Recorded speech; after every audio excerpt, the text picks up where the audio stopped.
Let me switch a bit and talk about the people who've been significant in helping you develop your talents and who you are, and begin with your parents. What role did your parents play in shaping you? You've talked earlier about your mother explaining to you that things will not always be this way, but what else do you recall?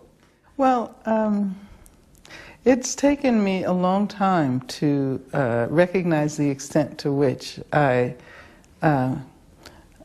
walked down a path that was carved out for me by my mother. Because I always saw myself resisting my parents, as children often do. Sure. But my mother was an activist. She was a member of the Southern Negro Youth Congress. She was actually an officer of the Southern Negro Youth Congress. She was involved in the NAACP. She was involved in the campaign to free the Scottsboro Nine. And as a child, I had the opportunity to spend time with black communists who had come to Birmingham to help organize there, to help organize the Southern Negro Youth Congress.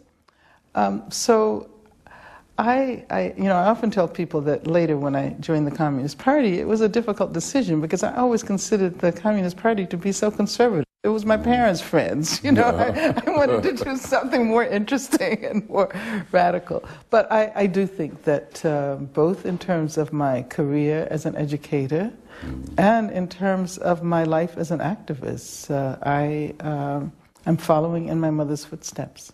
I wonder if your mother's political activity engaged you in some sort of way, stuffing envelopes, the mechanics of organizing campaigns like that. Did that happen? Well,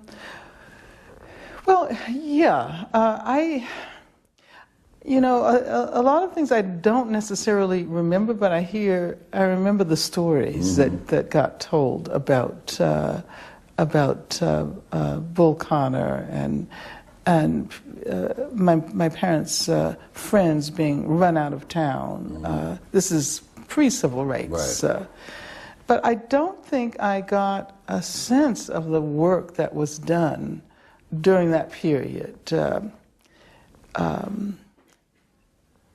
Because now I think that organizations like the Southern Negro Youth Congress really paved the way for the civil rights movement. It really created that terrain.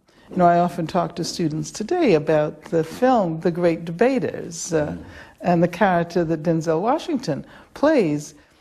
A friend of my mother's, who's still very much alive and very lucid, asked me after she saw that film, she said, "Angela, do you know what organization that was?" And I said, "No." And she said, "Well, Melvin Tolson was in the Southern Negro Youth Congress." There are these sort of mysterious scenes in which you see him organizing black and white tenant farmers. So I don't think I got that sense early on, perhaps because of the anti-communism, because of the extent to which people were forced to go underground. And when I was 6 years old, I remember being followed by the FBI. I do have those memories because they were looking for someone my parents knew who was a member of the Communist Party and who was underground.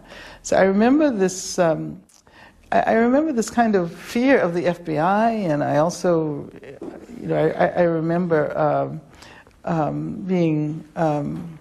learning that you never talk to the FBI. When I was 6 years old, if they ask you any questions, don't answer at all.